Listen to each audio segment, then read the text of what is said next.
Maithili express की शानदार प्रस्तुति।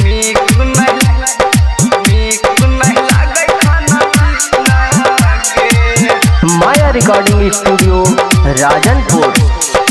दिल तोरा देलही हसीना गे, नीक नहीं लागे खाना पीना गे।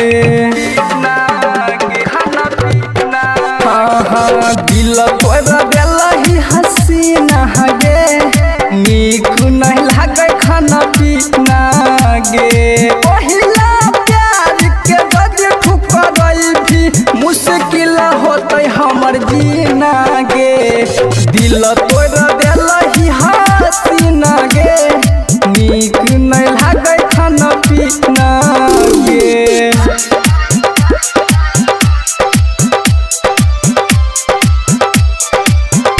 सुमित सतीश रैना, सुमित सतीश रैना। माया रिकॉर्डिंग स्टूडियो राजनपुर। हाँ प्यार के हमारा हुरे भेजती हंसी, तोरे दुपट्टा से लगाई ले फांसी। प्यार के हमारा हुरे भेजती हंसी, तोरे दुपट्टा से लगाई ले फांसी।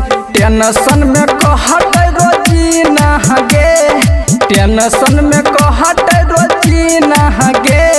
खाइल न जाय छै खाना पीना गे।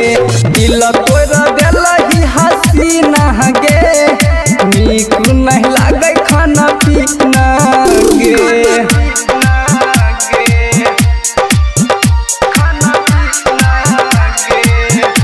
माया रिकॉर्डिंग स्टूडियो राजनपुर।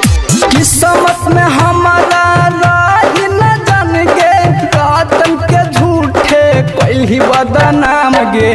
किस्मत में हमारा रही न जान गे, रातन के झूठे कैलही बदनाम गे। उदय के बनैलही दीवाना गे, दशरथ के बनैलही दीवाना गे। नीक नहीं लागे खाना पीना गे। दिल तोरा देलही हसीना गे, नीक नहीं लागे खाना पीना गे। पहिला प्यार के गजे ठुकरई भी मुश्किल होते हमर जीना गे। दिल तोरा देलही हसीना गे, नीक नहीं लागे खाना पीना गे। माया रिकॉर्डिंग स्टूडियो राजनपुर।